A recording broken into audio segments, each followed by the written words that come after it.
I wrote in I still have this journal. And on the first entry, second page at the top, I said, if I don't change my ways, I'm going to end up dead in a hotel room or in a gutter and be a total embarrassment to my family. I really feel for that young Dani because that's when she knew like there is something wrong here. And if I don't change my ways, I'm going to die. Before we continue, I'm here editing on my lunch break and I wanted to take a minute to add a trigger warning. There are recounts in this next episode about sex, addiction, recovery, weight gain, weight loss, body image. So if any of those issues or items are triggering, please don't feel like you need to continue forward with the episode. Next week, I will be bringing a lighter one. This is so you can understand why the message of we are not prisoners to our past and how you can overcome and how you can level up your life are so important to me. So I thank you again, as always, for your support and for listening. And I would like to know what you think. So if you make it all the way to the end, feel free to comment, send me a message. And now on with the show. Welcome back to With Hat and Cattle, where we bring you stories from people who walk the walk and leave you better off for listening. Today, we're doing something a little different. When I have coffee connects with people and am able to share my story one-on-one, I've been asked, why haven't I shared my story? And it took a minute. I sat down, reflected, and I feel now is the time. I'm ready to do so. And I felt that the person who was, I want to say most equipped, but most empathetic to being able to handle my story as I give it to him is a friend of the show, Jeff Mercier. All Welcome. right.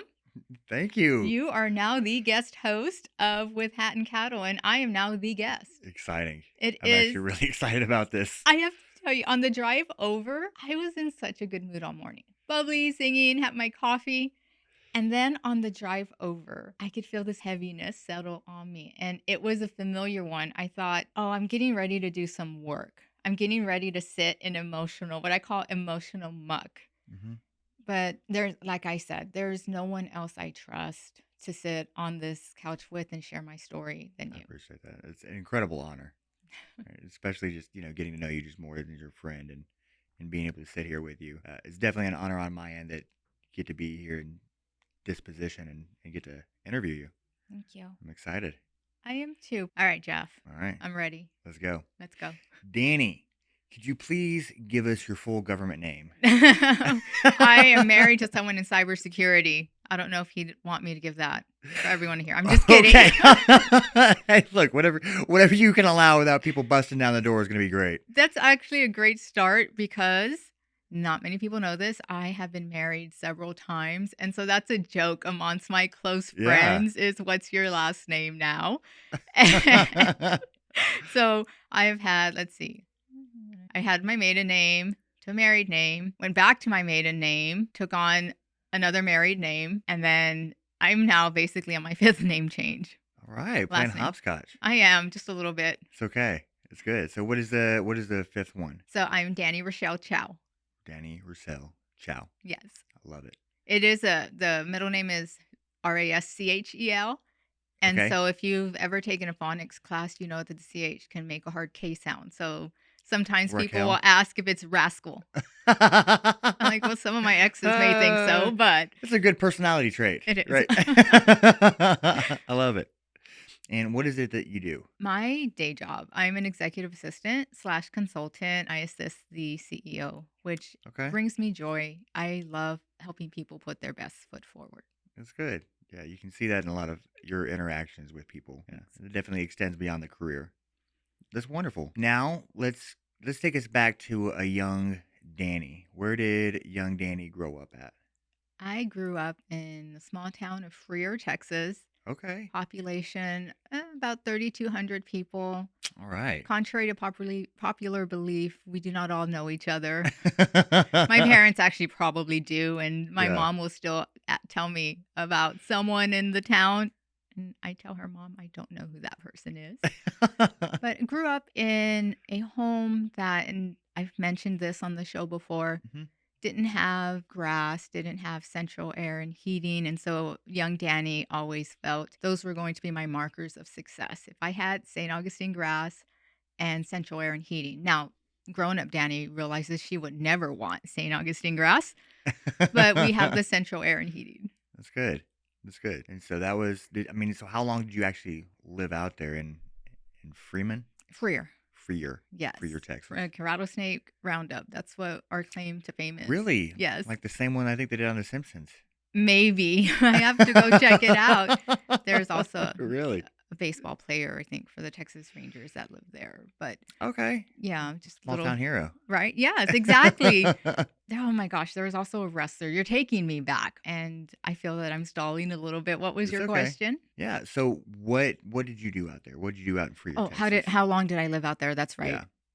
I lived there most of my formative years. I know at the very beginning we lived in Corpus and Laredo for a minute, but most of my memories are in Freer. So only till I was about 18. I did not want to stay a small town girl. Sure. I knew my only way out was going to be an academic scholarship. I was not athletic. I was very overweight as a child, as a teenager, and became slightly anorexic, was in full force anorexic in high school, which would probably come back to, I don't want to say haunt me, but it's one of those things that it affected me as, in my 20s and my 30s. And probably, if I'm being honest, even still today, I battle with some body dysmorphia. Yeah.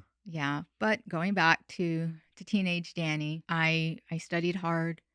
And I did get my academic scholarship to Texas A&M International in Laredo, 60 miles away. Thank you. Graduated second in my class, which allowed me to be able to get that scholarship. And so I moved to Laredo, and that's where at 18, I met the first person I would marry, and he and I would have a child together. I don't want to stop you. Yeah, go ahead. Just take it back to Freer a little bit. And so when you were living out there, and it's funny that you say you weren't athletic at the time because now you're doing marathons. Yeah. Right. What was it was there a reason why you felt like you were obese at the time? Yes. Oh my gosh, right? That's where the psychology is coming in. And the childhood wounds. I felt knowing what I know now about addiction, right? Because that's really the heart of the episode, is moving through addiction and moving to recovery. Absolutely. Yeah. I feel I was probably trying to avoid. And as a kid, and I don't want to throw my parents under the bus, because as parents, we all do the best that we can. But my dad was always working. My mom and I had, even at a young age, difference of opinions. And as I've mentioned on the show too, I'm an Enneagram 4, full of emotions. Always felt that. And well, let me backtrack. Enneagram 4 children are told, if I remember correctly, like they're not enough. And so we are always trying to figure out a way to be different. And I remember as a kid even thinking, there's no way I could be from this family. I'm different and I must have been adopted. So just different things like that, to circle back to your question, I, was probably numbing some of that. Just not having. Just kind of missing the father figure and just butting heads with your mom and maybe just not feeling that familiar connection with the family that you wanted. Right. Yeah, it's hard because parents only have the tools that they have. And, if they don't have the tools to really connect, they're just doing what they think they're supposed to do. Well, and so, and was that like all through like middle school and high school that you really started to compensate for those emotions with food? I was, even from my earliest memories, I just remember being overweight as a child, always wearing, like, needing adult size clothes from a young age. Yeah. Earliest memories, that's all I can remember. And coming from a Hispanic family, it can be harsh sometimes because there can be blunt. So not only am I not different enough, but I'm not enough to fit in. It's such a weird dynamic. Yeah. To operate in as a kid. Sure. Yeah. Of course. Right. Because that's supposed to be like your safe space. Right. And it seems like they were really taking away your safe space. And I don't want to put words in your mouth. Did you ever feel like your dad wasn't there to protect you? Yeah, Yeah. of course. Have you ever sat with that? I have, because my then regular counselor asked me, "Do you need forgiveness from your father?" And I said, "No, just knowing that Mm-hmm. is enough." Again, I am at an age and maybe maturity to realize that my parents were doing the best that they could. Yeah. Yeah. I think whenever we start to realize that we're basically just reacting or redoing what our parents did to us, you know, and we can start to forgive ourselves, Right. it makes that forgiveness a lot easier. It sure does. Yeah, Yeah. that's good. And so that was your high school, right? And so Hmm. you basically were like, look, when I can get out of town, I'm getting out of town. Yes. And so that was really your driving force to be academic, was to get out because you were trying to escape the chaos at the house. Right. Yes. Yeah. And so you escape the chaos. Hmm. You go to Laredo, Texas, I do. I A&M, did. A&M, Texas A&M Texas International. A&M International. Yeah. Okay. Yeah. And so what happens? It's your first day coming in.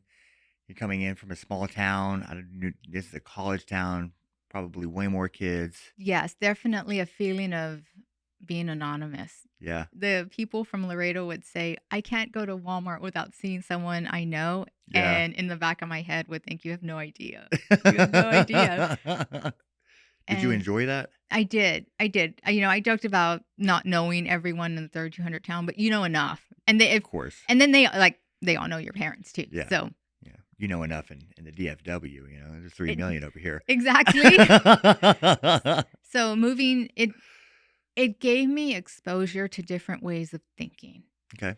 I grew up very conservative, religious, and even in my teenage years started to rebel from that. Started wondering, this doesn't make sense to me. I don't understand that. And so when I went to college, I was being exposed to different ideas. Reading, Sure. I love to read, reading literature that I should have been exposed to in high school, but I wasn't. Hmm. And it just was fascinating for me. And it was finding a community for the first time, realizing that I could possibly find a career in doing something with literature. I don't know, but I hadn't realized that was a thing. Yeah. And just that there were other people who wanted to sit around and talk about books all Yeah. afternoon. That was so much fun for me. That's good. That's Yeah. awesome. Yeah. How was it? Because it didn't seem like you found it. You did not mention a community where you grew up, Right. but you mentioned a community in college. Hmm.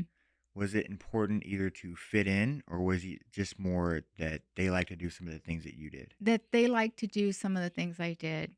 I always, even today, still feel I'm different. And that's something I know about myself. I didn't know at the time. I didn't have the words or the therapy background to understand some of that. Mm-hmm.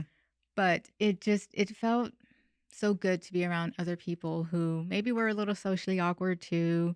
But a lot of it comes back to they were just artistic and creative, Yeah, and it felt good. that's good. That's good. Well, now that you're going to class, you found your people. Hmm. Where was the change in the body image? That actually, it's so funny because I was just thinking we didn't touch on that, Mm-hmm. and here you came to that. So it's a good sign. It means we're kind of vibing on the same page as we're Absolutely. talking. That was in high school. So I can remember, I was 220 pounds as a sophomore, 5'4", and I really wanted a boyfriend. And I realized I wasn't going to get a boyfriend unless I lost weight. So when you're dieting in the 90s, the research was terrible. There was no research, right, available. I'm sure there was, Yeah, but we didn't have the internet was just becoming really a thing. We were all wasn't learning the how to same. use it. Yeah, So, I mean, the standard advice was 1,200 calories, yeah, calories in, calories out. And if you yeah, want to lose weight, it's 1,200 calories, yeah. which is ridiculous. But Very, that's what very I was ridiculous. doing. And of course, I lost weight, losing Yeah. my hair too. But this is a core memory for me. There was the main high school, and there was an annex, and there's a little like pathway Mhm. in between. And if you're overweight, you have to walk through it kind of sideways, right? And everyone has to wait for you. Sometimes, if you're skinny enough, two students can walk past. But if it's It's like they see you walking down there, everyone's waiting for you to come through, right? So I've had that experience. And then I had the experience of walking through at a smaller weight, smaller size. And the guy behind me, as we walked, he put his hands on my hips. And for the first time, I felt wanted. And it's a core memory for me. I remember that specifically thinking, oh, that's how it feels to have a guy interested in you. And I did get my first boyfriend. It wasn't him, it was someone else. But that's when I really started to make that connection of, oh, like there is something here to being small, losing weight. Not only am I getting the validation of compliments like, oh, you've lost weight, you look good, all that, but I'm getting attention, Yeah. which is a dopamine hit. Absolutely. And if you have a spiritual void, that can become a yeah. Of course. Yeah. I was gonna mention, see if it kind of filled up the other areas where you felt like you were lacking in life. Mm-hmm. Yeah. Yep. And so when was it that you started to lose? So sophomore years when you started to lose weight. When was it that you actually got your first boyfriend? My junior year. Okay. Got a boyfriend, had him through also senior year, and then I went to college, and I had started to gain weight. I was a yo-yo dieter for a very long time. 1,200 is really hard to keep up It's with. so hard. So Yeah. I went to college, had gained most of the weight back at this point, and it's hard to maintain a high school sweetheart relationship when he was younger than me in two different, cities, Yeah. trying to maintain that. Of course. But we didn't stay together, and I met my child's dad in a First year? English class. First year in college? Mm-hmm. Okay. Yep. Okay. So how did that go? Like so you met him in English class? We did. Same age, I'm No, guessing. no. Okay. I was half his age. I was 18. He was 36. All right. Yep. Okay. Daddy issues very apparent from a young age, but again, did not make that connection until I got much older in therapy. Of course. Right. And so what was it that really attracted you to him? Different way of thinking. Yeah. Again, just very different from my home life, very different from my parents, is very open-minded. And I was just blown away. Like, this is like the smartest person I know. And he loved to read as well. He wrote poetry. I wrote poetry. It just felt good. Yeah. Yeah. So, okay. And did y'all end up getting married? We did. Okay. Very fast. That was an MO later on. Sure. We did. We met, dated, and got married. Okay. So what's the time frame between when y'all met and when you got married? I can't remember specifically, but I do know it was less than a year. Okay. Yeah. All right. That's good. Sometimes when you think you know, you think you know. Well, yeah. But then now there were codependent and other issues attached to that. So it's hard to when you don't know what red flags to look for. Right. And when you want to gloss over something because they kind of fit something that you want. So trying to fit a square peg into a round hole's rough business. Yeah. Because you're never going to shave those sides off. And so did this interrupt your schooling? It didn't. Throughout the 4 years? No, it didn't. I am really grateful that we met and that we got married in November, and I was pregnant by the end of December. All right. So yeah. Yes, the school actually had a daycare on campus. Very cool. So I was able, once I had my child, I was able to leave her at the center, and my schooling was not interrupted. So very, very fortunate. Good. Yeah. Very cool. And so what happened in that 1 year that you got married where you were like, you know what, this isn't working? So again, we actually were doing fine until I started to lose weight. And this time I lost a lot of weight. I lost over 100 pounds and again was getting attention. And that led me to have an affair. Yep. Yeah. And was that what brought the marriage down? Yes. Yeah. I feel he would have been willing to work on it, but it wasn't for me. Yeah. Yeah. I felt at that time, which he knows we are still very much on good terms. I mean, we co-parented. That's good. But he knows now. Every time I say something about exes or anything, like, it's never about you. I hope you know that. He goes, no, I know. So. That's good. That's really good, especially with y'all have a kid together. So props to both of y'all for being adults. Thank you. On that end. And it's hard to go through those things and to, what was it that where you were like, I don't want to work on this. I want to just run away from this. You're asking me to go back to my 20s. I just wanted something different. I never really wanted to go to school in Laredo. I wanted to leave the state of Texas. So I had wanted to go to school in Alaska.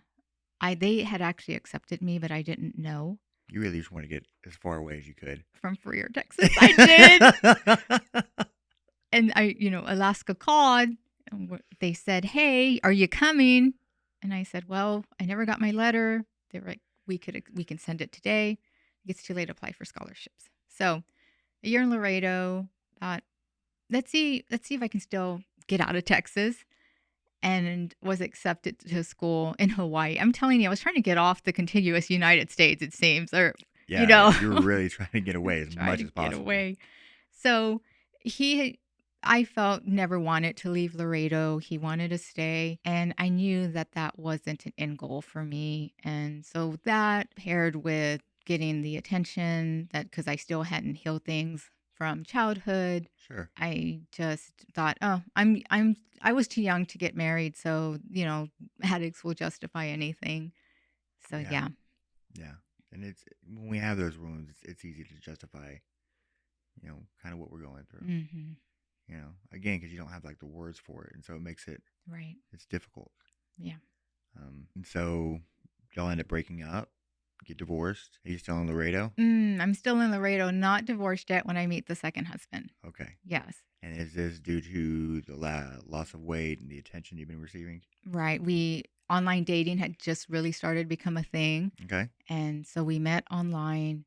This was after my child's father and I decided to separate, met him, and that young Dani had not yet, I'm using what I've learned in therapy. And it's hard because I know I'm still going to be judged, and that's okay. I met him, and the divorce wasn't even really finalized a month and was already getting married to the second guy. Yeah. I needed that.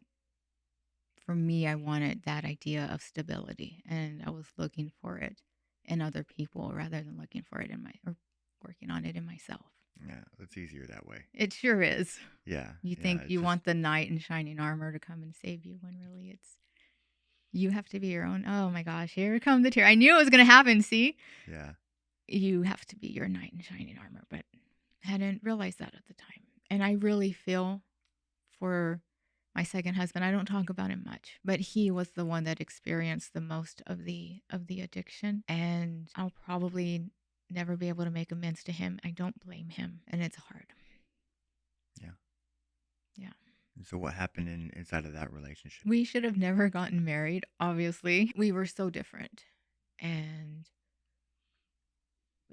I don't even know if there was some point that we even liked each other, throughout some of it. We're all kind of like looking to fill each other's voids with each other. Maybe I can't speak to his Of course. experience in the marriage, but for me, yeah, this started to look outward, and the internet then really becoming a thing, in chat rooms. It was so easy to find escape in a chat room. Mm-hmm. And so that's when I say I'm a sex love addict. For me, it was sexting. And it's, again, easy for an addict to justify, oh, I'm not really doing anything physical. It's all mental. Yeah. It's escapism. And I wrote I still have this journal. And it's the first, on the first entry, second page at the top, I said, if I don't change my ways, I'm going to end up dead in a hotel room or in a gutter and be a total embarrassment to my family. I'm trying to remember when it was dated. I think it was dated 2012.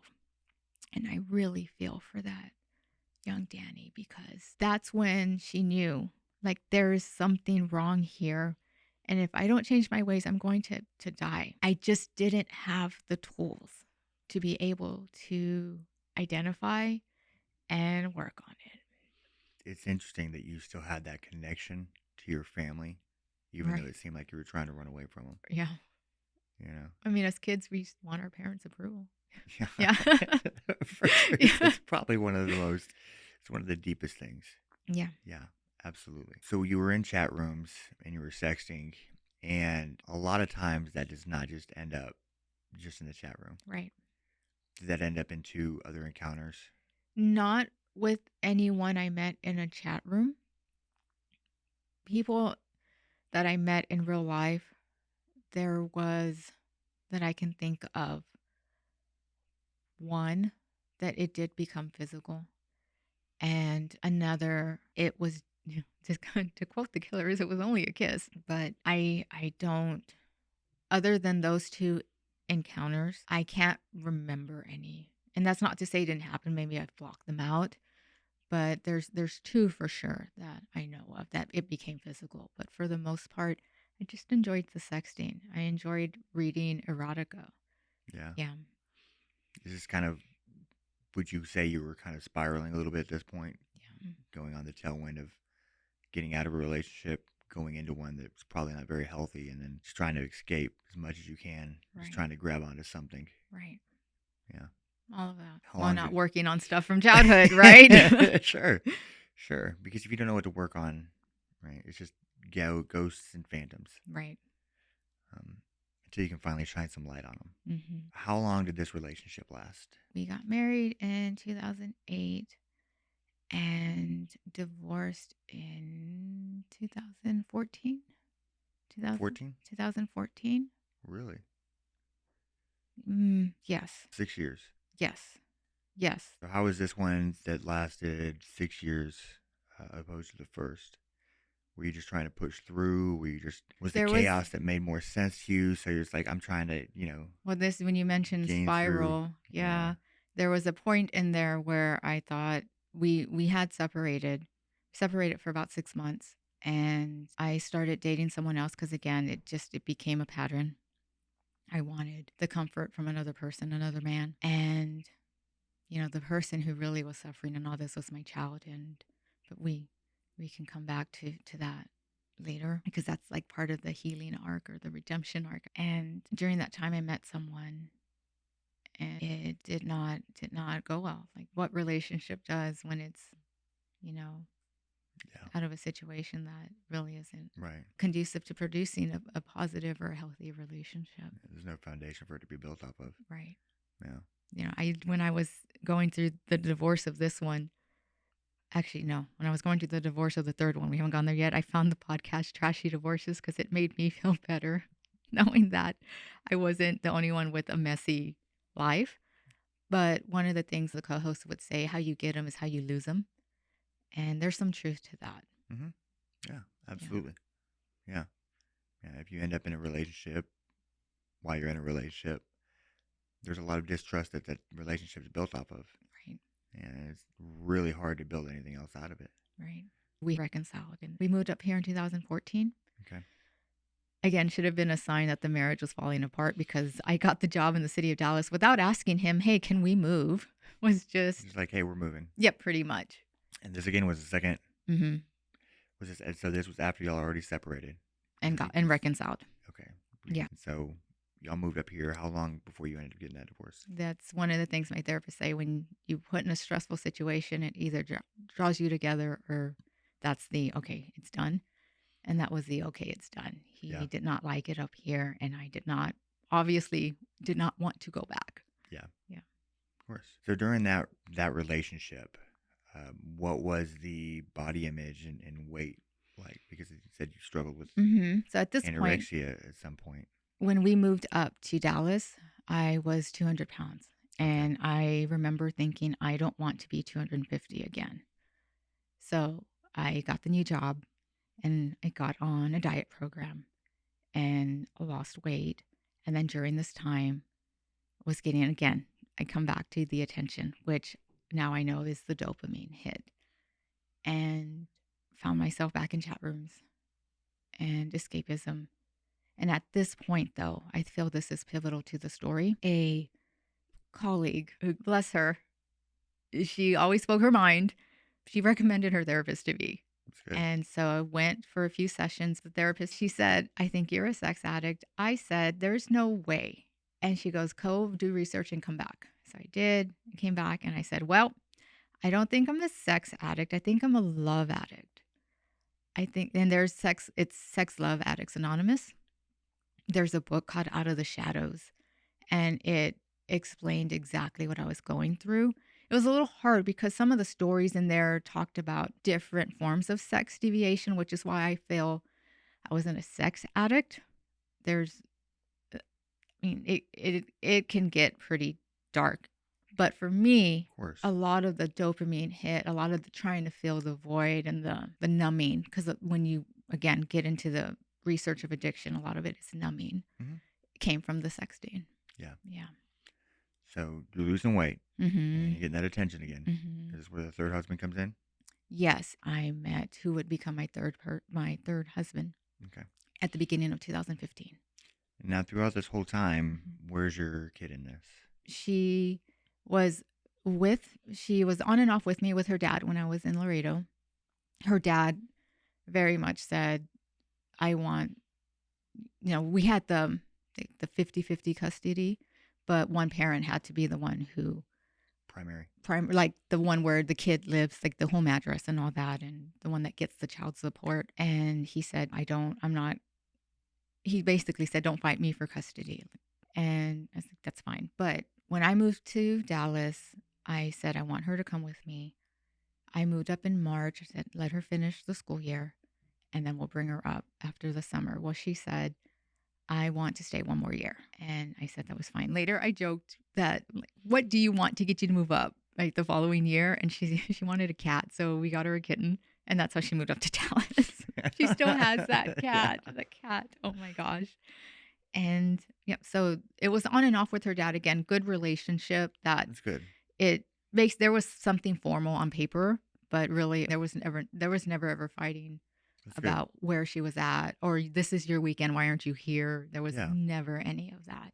That's really good. And my child recognizes now that she was in a situation because some of her friends have gone through bad divorces. Oh, and yeah. It's very different. It can. It is. It is. Yeah. And so for as much as chaos is probably going around. Right. It seemed that she did get to recognize some healthy, mature parenting. Mm-hmm. So now you're with the third husband, 2015. Mm-hmm. What was it that drew you to him? The complete opposite of my second husband. I wanted someone tall. My next person was not going to be under 6 feet tall. I got you. Yeah.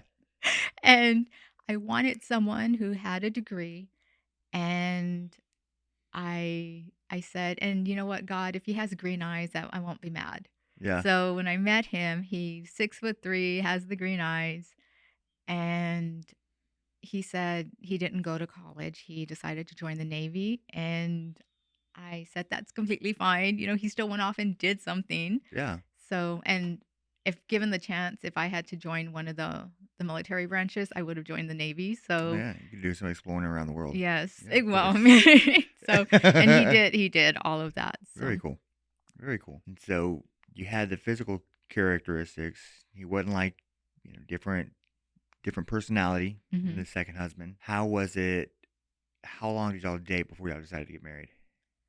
We met at the end of January, and he proposed on May 5th of the same year. Okay. Yep. Again, I've had 6 months. Yeah. Well, a little less. Yes. I should go back and mention when I started the work with that therapist and identified, I only stayed with her a few sessions. Okay. Yes. So that's when I first got what I, air quote diagnosis, the label. Yeah. I didn't really do anything with it. Did you want to ignore it? No, because I did tell him that, hey, this is something I've just found out about myself. And it's not a battle that you decided to sign up for. And he said, and it was so romantic to me, well, I'm battle tested. Sure. Again, he was another older. Smooth line. I'm not going to lie. It was so good. Line. It was so good. That's good. And he was, again, older than me. Yeah. Okay. And so, again, I told him that, just had this, found this out. It's not your battle. And, gave me that smooth line. And again, we were both so naive. I didn't realize the work that was going to come with that. Yeah. The relapses that could happen. And he didn't realize how much when an addict relapses, a lot of times it's not you. It's again the numbing, the escapism.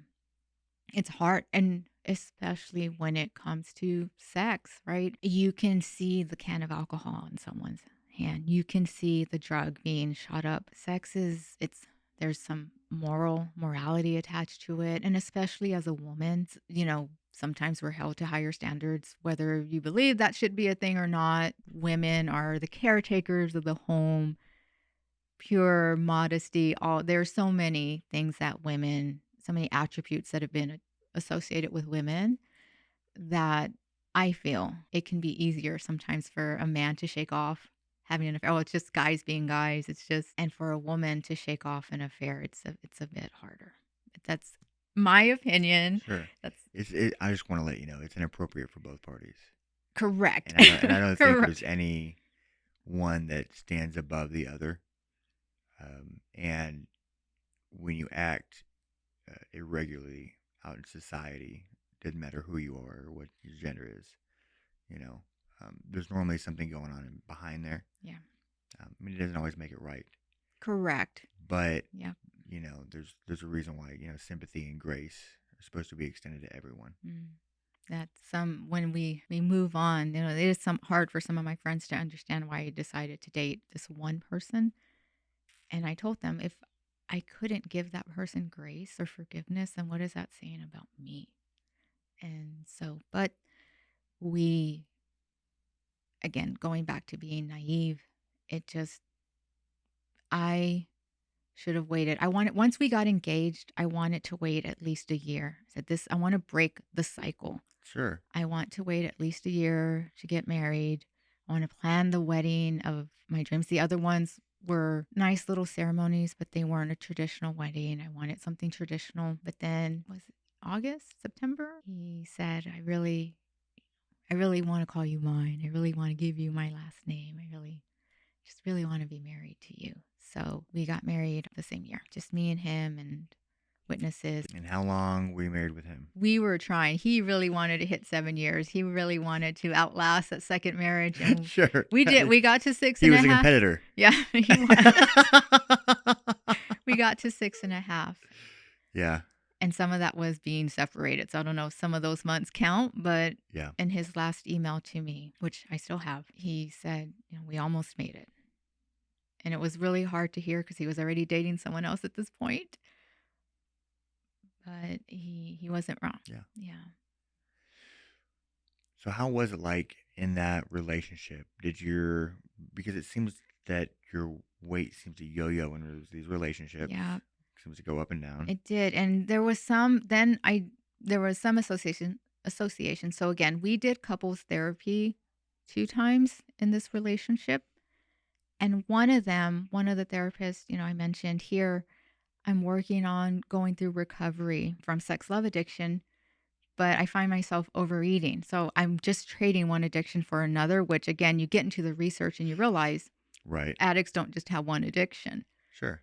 And she said, well, at least you're not sexting, right? Which I understand where she was coming from, but Right. I'm trading one unhealthy thing for another. So sure. Again, gaining weight, numbing, the marriage was up and down. When it was good, it was good. And we could argue. And then this is where I really started to see the effect on my child. I don't like to yell. And that's because as a kid, one of my parents yelled a lot. And I didn't want that for my life. I didn't want that for my family. And so I remember my third husband, though, he didn't mind yelling.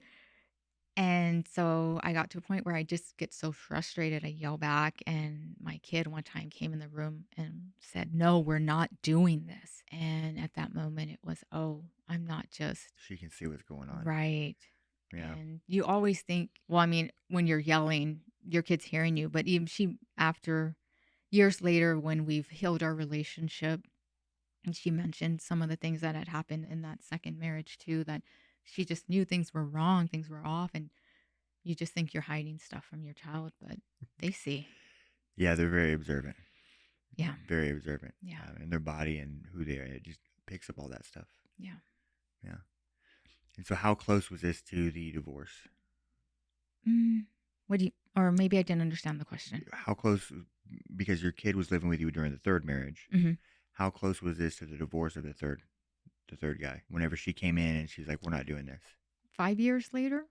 Yeah. Maybe. Yeah. 4 or 5 years later. So, I remember I'm associating it with the room in the apartment and Yeah. where we were living. So yes. So y'all still tried to salvage it.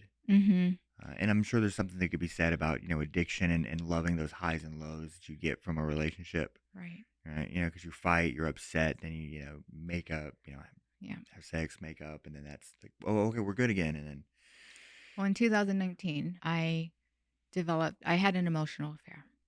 I remember being in his hotel room and he kissed me and I started crying because at this point I had already started doing work on being an addict in recovery. And I remember just breaking down and crying because I thought I've broken my recovery.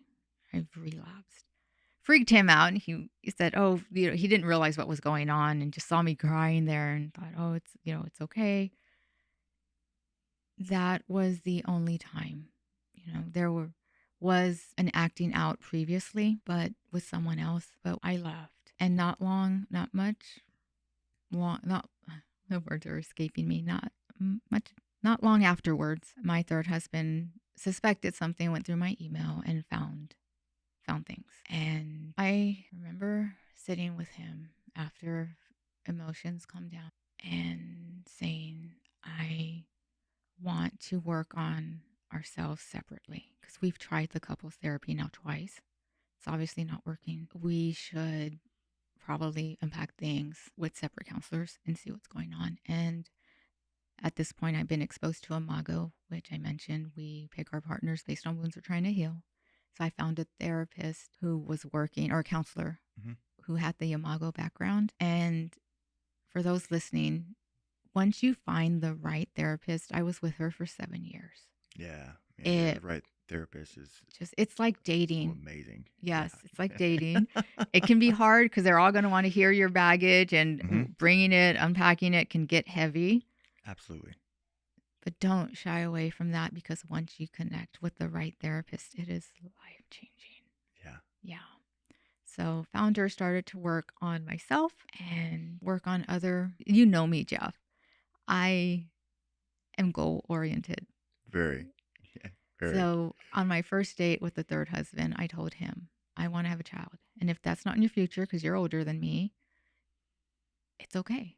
Just let me know because this is something that I want for my life. And I remember his face, like his eyes. So I just met you. Sure. But, if it works out later, I'd be open to it.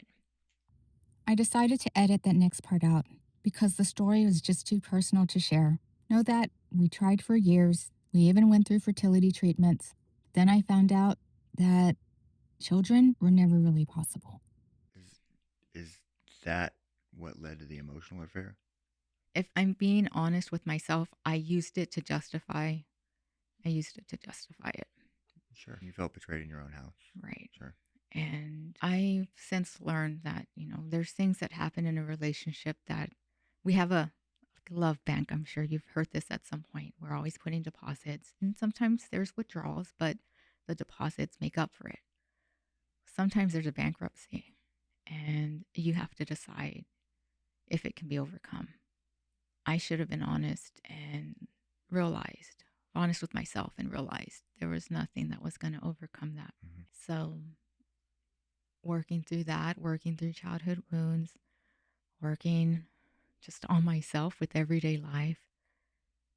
Fast forward 2021, the marriage wasn't in the best place. I was using running at this point to escape. He was using DoorDash to escape. So we were never home. Gaining weight now.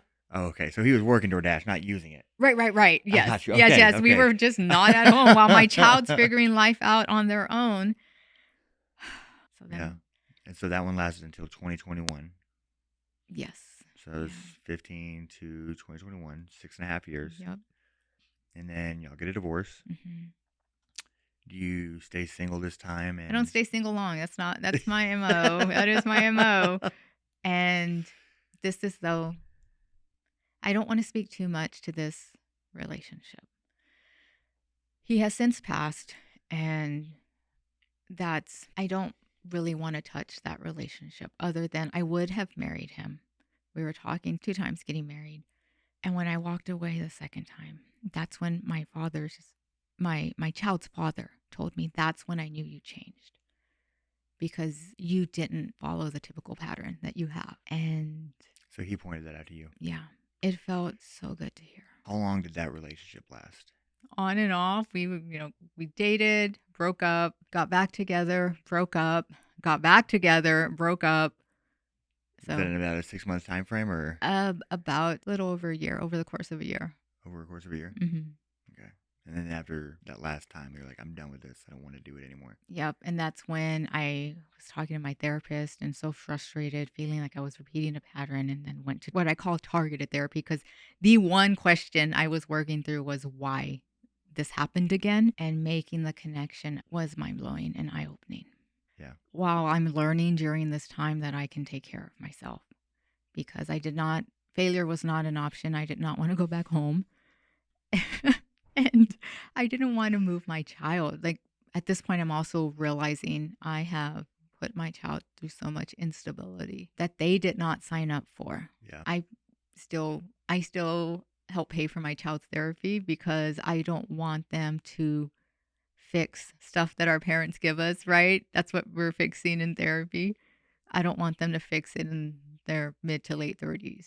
Of course. Let's work on it now. And we have come through and have had so much healing and have such a better relationship now. That's good. Again, regretful that all that time passed where it could have been better, but my child, for the grace that they've given me, has expressed, they recognize the generational curses and trauma and how that influenced who I was, which is so grown up and mature of them. I don't know sometimes where I do say I'm glad they came out more like their dad than me, because it was hard enough raising me. I could not raise another me. Yeah. So my child's amazing. That's awesome. And I am just so grateful that I'm so grateful that I have my child, because that opportunity, if I had waited and not had a child with the first husband, I probably would have not had a child. Yeah. Yeah. Yeah. You can tell it's important to you. Yeah. But at this point, made that breakthrough. And then at the tail end of that targeted therapy, I remember having a conversation with a mentor and telling her how at this point I had cut off my age limit in Bumble was 40. I'm like, I'm not dating anyone older than me. It's same age. I was 38, 37, 38 at the time. And she said, but you're an old soul. You tend to get along with older people. There's nothing wrong with that. Mm-hmm. So I sat back and did some reflection and thought, now that I know that I was looking for older men as a father figure, as safety and security, and trying to get things I didn't have as a child, I feel I'm okay to date someone older as long as I'm not looking for someone to save me. Yes. And so changed my age range. I moved it up to 50 and met my current husband, met Bryan. That's awesome. And, I have a chess piece. I have a heart with wings, but there's a knife going through the heart. And I got this piece during my second marriage. So, Bryan and I are talking, and he said, he didn't know this, right? He just saw the tattoo. Mm-hmm. And said, I really want to take that knife out of your heart. Yeah. And I said, I love that, but it's not your job, it's mine. That's good. And again, just things like that along the way are tells or signs to me that the work was working. Yeah. And I just recently this year, my counselor, our last session said, I think you're ready to go on an as needed basis. Congratulations. Thanks. It was, we talked about a moment where Bryan and I was feeling a bit anxious. And that's still things from, again, previous relationships that Bryan sometimes pays for unfairly.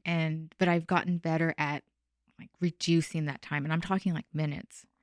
So upset, literally had made a bad cup of coffee. And he's not even in the same state with me. Like we're doing this via text. And I sit back and think, this is what's going on. I'm literally going to reset. I'm going to make a new cup of coffee. I'm going to tell my husband what's going on in my head. And I'm resetting the day. And all this took place with like 2 or 3 minutes. Whereas in the past, I could stonewall and just shut down and not discuss, disengage. And then sometimes back old habits, like sex, numb. And was when, Yeah. and when she told me that, I'm like, it only took 7 years to Yeah. do the work to bring this down to 2 to 3 minutes. Yeah. But That's when powerful. and so when I tell people on my Instagram account, the peace that comes Right. from being a healed person, from Yeah. being in recovery, the relationships that deepen, Yeah. it's so hard. I'm getting close to this microphone. I apologize. It's so hard. And there are times you're not going to want to do it. And there are times you're going to want to escape because you don't want to be present. Right. Figure out what's going to pull you through. Yeah. And there's a song from Pearl Jam called Wish List. And there's a line in there that said, I wish I was the verb to trust and never let you down. And I took that and say, I wish I was the verb to trust and never let me down. Yeah. Because at the end of the day, again, addicts will use anything to justify.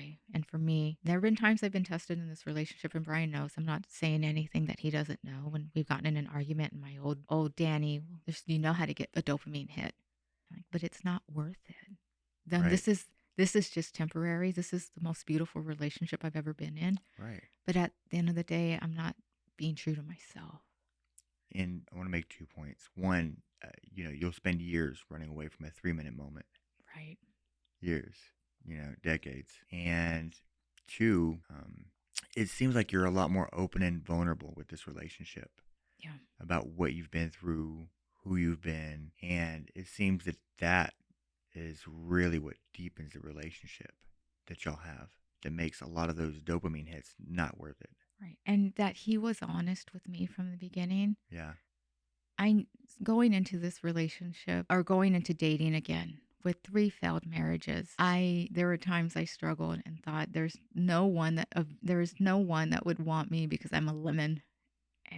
But then coming to terms of, well, the right person will understand. And I felt I had to be honest though from the beginning. And so some guys, it wasn't for them and that was okay. But, sharing my story with Bryan in a way that wasn't trauma dumping, but still was being honest. Right. Right. He shared some things, and his openness and vulnerability in that first conversation told me, like, okay, this is going to be okay. Yeah. Yeah. It's funny that most people are looking for that connection, but they're so stonewalled and shielded from actually having those conversations that they don't get what they want. Right. And so I'm happy and excited for you that you did. Thank you. And that you found someone who was really receptive to that story. It seems like you had no faith or lost faith when you were going to college, 18. And throughout this story, it seemed like you regained your faith. I did. Was there a certain moment, or was it more of just learning more about how to be grateful and understanding and having grace and forgiveness for yourself? Some of that came through going through the 12-step program.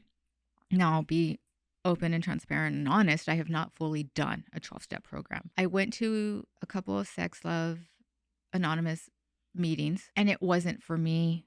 There's so much that can be triggering in hearing other stories that I wanted to do the one-on-one with a counselor, which also was a reason why I chose therapy over just a 12-step program. But that being said, if everyone could go through a 12-step program, the world would probably be a better place. And Absolutely. And one of the first steps is, you turn yourself over to a higher power. Yeah. Now, whoever or whatever that higher power is, and understanding that the serenity prayer, embracing that and turning over this part of myself to a higher power felt so freeing. And yes, I did come up in a religious environment background. My dad was a preacher at one time. And so there was a lot of rebellion there when I left. That's when a lot of the tattoos occurred and happened. And it was also freeing coming back to a God that I felt was more forgiving and open and loving than harsher God I felt I'd experienced as a kid. Yeah. And so yes, there's some freeing to that. And that being said, my mom still doesn't think I'm an appropriate Christian, but that's okay, because as long as I know where I'm at and where I stand, I just want to be the best person that I can be and the kindest person, and show people that grace that others have given to me. Yeah. That's another one of those good moments. Right. Right. Yeah. Where you can admit that, your parents don't have to agree with you and you can still find your own peace. It's hard sometimes, though. agree. It could be hard sometimes. I agree. Yeah. I agree. But those small little moments let you know that you're on the right track. Yeah. There's an artist that I like named Zanti, and he has a song and it says, "A broken vessel, the light shines through a broken vessel." Right. And so those spots that were previously broken, gives the Lord a chance to shine through those areas. As we wrap up, what would you say to others that are scared or holding on to the wounds and what they've been through when they were younger? Journal. Get it out and onto the page. And when you give all of that a place to stay, it helps see it as separate from yourself. So you recognize that it's either whatever you want to call it, addiction, disease, mental health issue, whatever. It helped me see that this was a part of my story. This was a part of me. But now I have something that I can work with and understand and heal. I don't want to say fix, because there's some negative associations with that word. And you think, oh, well, I am broken, right? There is, like, I'm bad. There's just healing, and we are not prisoners to our past. That's something else I speak about openly online. And it'll be hard. One of the 12 steps is you make amends. There are some people you will not be able to make amends to because you hurt them while you were in your addicted state. Yeah. You have to accept that. And a piece of advice that I was given that I hold on to is the best way to make amends to that person is to continue living in recovery. That is what I would share. I love that. And continuing to be who God called you to be and to be your best self, right, is a gift to everybody. Because you never know who you're going to help, by sharing your story, by being strong, by being open, by, experiencing these very human things that happen to people and being open about it. Yeah. Right? And not just being open about it, but being like, you do get to come to the other side of it, and there's something else on the other side of it, and it's much greater than what you were running from. Right? And it seems that you've come through and you're on the other side, and, And in recovery, you hear the expression ODAT, ODAAT, one day at a time. It really is one day at a time. Yeah. One of the key things I picked up in therapy is you don't know what you've healed until you've been triggered, and then you see how you react. 100%. So yeah. You get moments where you're like, I'm excited because, yes, you realize you're not acting in the same way that you would have. Exactly. Yeah. And again, it's kind of another dopamine hit, right? It's like, Pretty oh my much, gosh, yeah. I did the thing. I navigated it. I didn't revert to old ways. Right. So, yeah. Yeah. We never truly grow up. Yeah. We're still like little kids excited about the thing. Yep. Yeah, absolutely. Absolutely. Dani, I really appreciate you sharing the story, and I appreciate you opening up. Thank you. Thank you for handling it with grace and empathy. And I, again, could think of no other person that I'd wanted to sit with here in the studio and share this with. And if it helps one person, go read the story of the woman at the well. Yeah. I love that Absolutely. story that Christ, Jesus himself, knew her. Like, this man you're with is not your husband. I go, I'm seen here, and still offered her grace. And I love that story so much. So if you ever feel low and think, how am I overcoming 3 failed marriages, 3 broken relationships, whatever it is you feel that you're being held prisoner to, go read the story of the woman at the well. Yeah. Yeah. Yeah. Yeah. Most of us are struggling, and there's redemption on the other side. Yeah. Absolutely. Dani, thank you so much. I appreciate you trusting me, and I'm just honored to know you as a friend. Thank you, Jeff. That was my story. 3 marriages, an addiction I didn't have a name for, and a long road back to myself. If you take one thing from today, let it be this.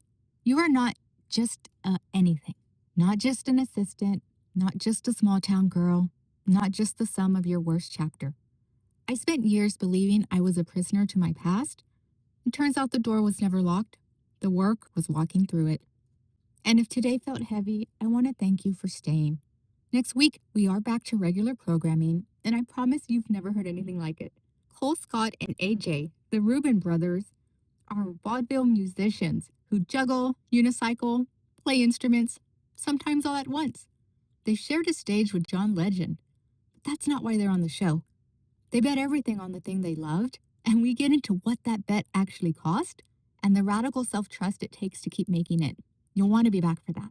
Until then, this is With Hat and Cattle, stories from people who walk the walk and leave you better off for listening. And if this episode resonated, please share it with someone you love. That's how the show finds its community and keeps on growing. And I'll see you next week.